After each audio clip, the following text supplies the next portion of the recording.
क्रांति एक ऐसा शब्द है जो एक सकारात्मक दिशा का बोध कराता है। क्रांति शब्द से ऐसा प्रतीत होता है कि हम एक नई दिशा को पाने, एक नए आयाम को स्थापित करने की ओर अग्रसर हैं। भारत का इतिहास ऐसे अनेक क्रांतिकारियों की गाथाओं से भरा हुआ है जिन्हें कालचक्र भी विस्मृत न कर सका और ना ही समय की परतें उसे धूमिल कर पाईं। क्रांतिकारी एक ऐसी शख्सियत जिसमें एक जुनून होता है अपनी मंजिल को पाने का।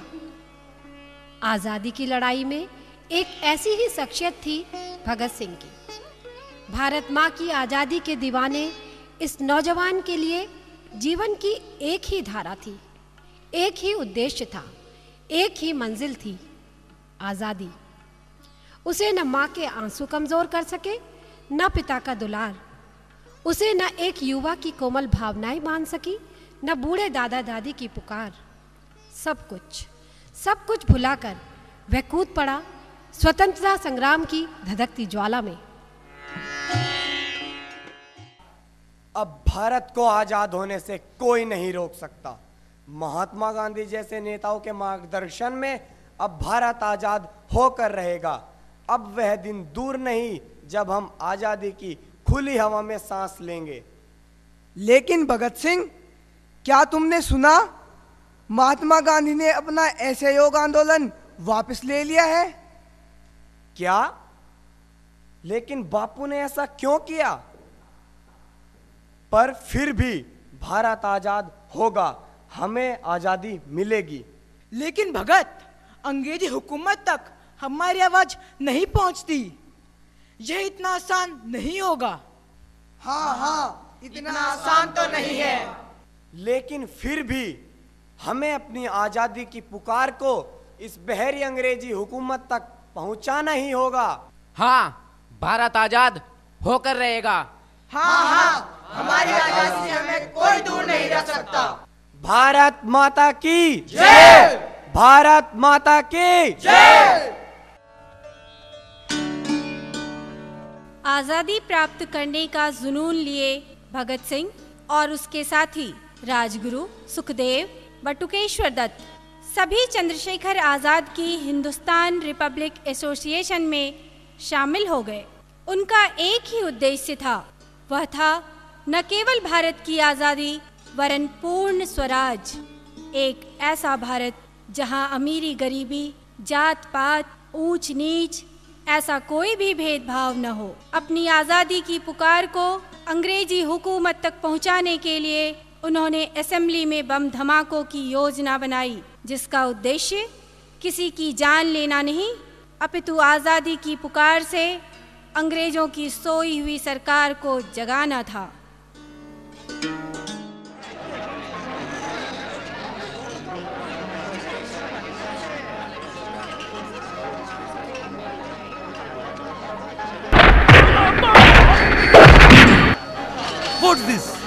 What's this? Who is he? Go and arrest him. इनकलाब जिंदाबाद! इनकलाब जिंदाबाद! इनकलाब जिंदाबाद! और इनकलाब जिंदाबाद के नारों के साथ भगत सिंह, बटुकेश्वर दत्त की गिरफ्तारी हुई। भगत सिंह के अन्य साथियों राजगुरु, सुखदेव आदि ने भी स्वेच्छा से गिरफ्तारियां दी। जेल की चारदीवारी के भीतर चल रहा स्वतंत्रता संग्राम और भी सक्रिय होता। संपूर्ण देश मानो इस संग्राम में भागीदार बन गया।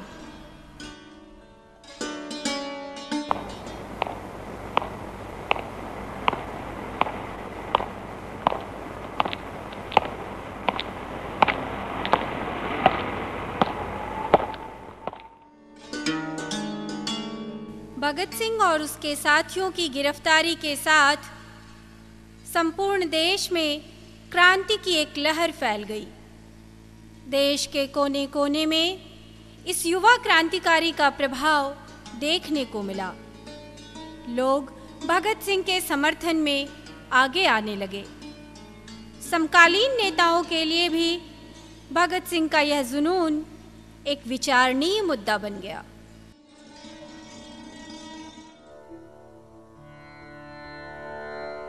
जवाहर, मैं समझ नहीं पाया कि क्यों तुमने अखबार में दिए अपने वक्तव्य में कांग्रेस के सिद्धांतों के विरुद्ध भगत के विचारों का समर्थन किया।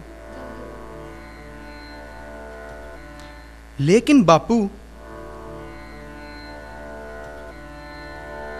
आज देश में चारों ओर भगत सिंह के विचारों की लहर दौड़ रही है। और बापू, आज वो मैं कुछ नहीं जानता। बापू, क्या आप उस नवयुवक की रिहाई के लिए वायसरॉय से कुछ बात करेंगे? लेकिन हिंसा मेरे उसूलों के खिलाफ है। हिंसा के मार्ग पर चल रहे किसी भी क्रांतिकारी का मैं समर्थन नहीं करूंगा। और अंततः अंग्रेजों के बर्बर अंधे कानून के चलते भगत सिंह और उसके साथियों के खिलाफ अदालत में चल रहे मुकदमे के तहत भगत सिंह, राजगुरु एवं सुखदेव को अंग्रेजी हुकूमत ने फांसी की सजा सुना दी। पूरे देश में एक शोक की लहर दौड़ गई। युवा क्रांतिकारियों के आक्रोश को रोक पाना अंग्रेजी सरकार के लिए असंभव सा प्रतीत होने लगा। अंग्रेजी हुकूमत को यह आभास हो गया था कि भारतीय युवाओं के आक्रोश को दबा पाना आसान नहीं। वायसराय द्वारा जेलर को यह अनुमति दे दी गई कि दोषी पाए गए तीनों क्रांतिकारियों भगत सिंह, राजगुरु और सुखदेव को निर्धारित तिथि से एक दिन पूर्व ही फांसी की सजा दे दी जाए।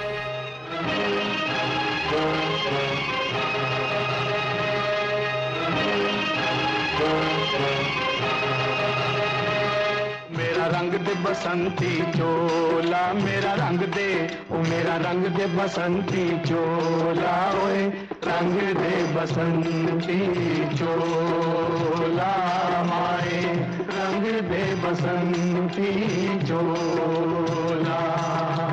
जिस चोले को पहन शिवाजी खेले अपनी जान पे, जिस चोले को पहन शिवाजी खेले अपनी जान पे, जिसे पहन झांसी की रानी मिट गई अपनी आन पे, आज उसी को पहन के निकला, पहन के निकला, आज उसी को पहन के निकला हम मस्तों का टोला। मेरा रंग दे बसंती चोला, ओ मेरा रंग दे बसंती चोला, ओए रंग दे बसंती चोला। भगत सिंह जिंदाबाद, राजगुरु जिंदाबाद, सुखदेव जिंदाबाद, भगत सिंह जिंदाबाद, राजगुरु जिंदाबाद, सुखदेव जिंदाबाद।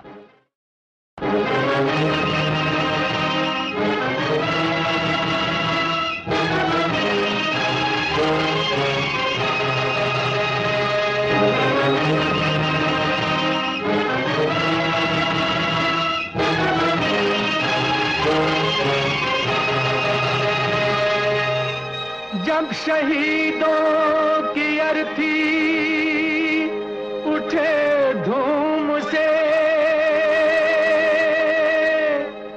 देश वालों तुम आंसू बहाना नहीं, पर मनाओ जब आजाद भारत का दिन,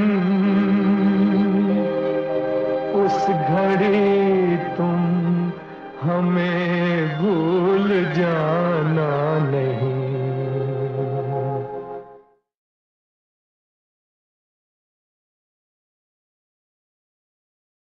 कर चले हम फिदा जानो तन साथियों,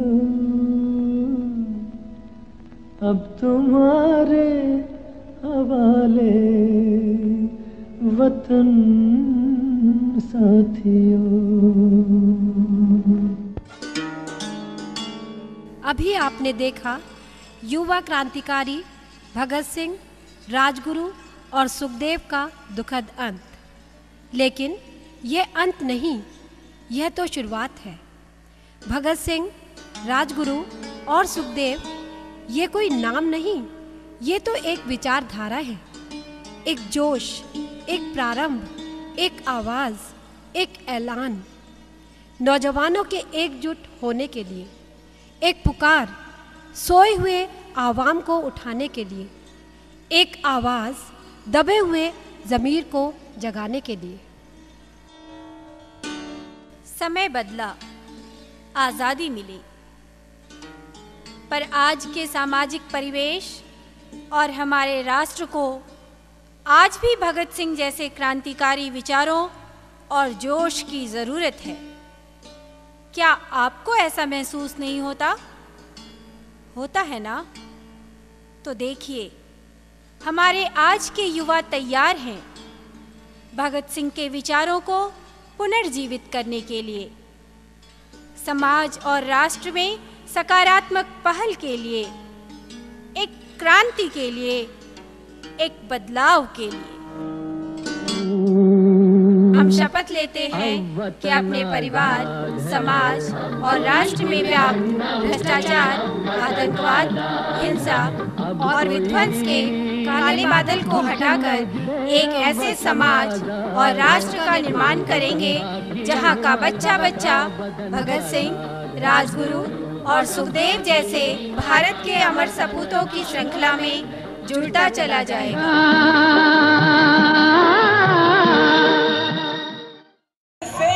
I cannot just understand. I'm greeting you in French. Don't you know? French language has become an integral part of our syllabi. Our honorable chief guest. Are you proficient enough in speaking, Thank you very much, singing, sir, for and being with us expressing on this evening. Yes, we are Thank you, proficient sir, enough. for all your Just see what we benevolence are in going to visiting say. our school. Hello, écoutez. Your presence here will definitely encourage Bonza, our young learners Bonza, and will help them Bonza. in touching the heights in the stream of life. We are very thankful to you, sir.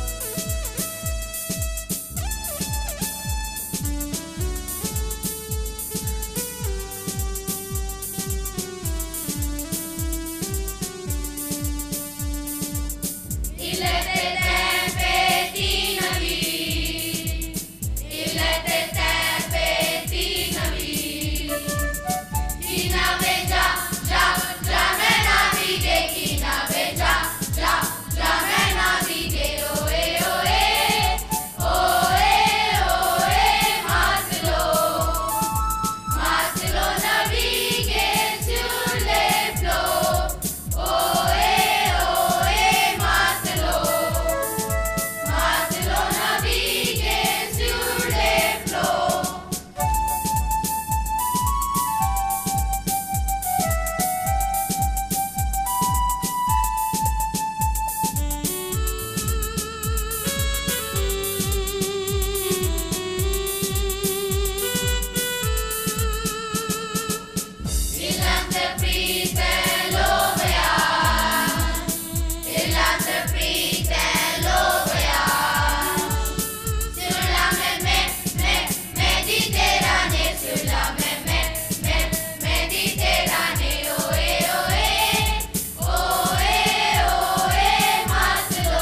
prize winners to line up properly, because we are very soon going to start on the prize distribution. As I was discussing with you, true education doesn't have any borders, that is universal in its ambience and outreach. Our school also provides incredible opportunities and overwhelming experience in academic, sports and cultural activities. We are going to invite the position holders in board examinations to start with. The bronze medal for standing third in the class goes to Master Kashish Thangal, who scored 89% marks in his board exam of class 10. He also begs the gold medal for scoring highest marks in English, that is 87%. Well done, Kashish, keep it up. The silver medal for standing second in the class goes to Master Aman Tayal, who secured 91.67% in class 10. He also begs the gold medal for scoring highest marks in IT, 97%. Request the audience to please go on with the clapping. Greater for Aman. And the gold medal winner for standing first in the class is Master Vibhanshu Jain, who secured 94.17% marks, and at the same time he begs 3 more gold medals for scoring highest marks in 3 subjects. Sanskrit, he got 100% marks, Maths 97% and Science 96%. Outstanding performance. Master Devan Ghosh begs the gold medal for scoring highest marks in Hindi, 96%. Well done, Devan. Master Saurav Goyal wins the gold medal for scoring highest marks in IT, 97%. Commendable performance, Saurav.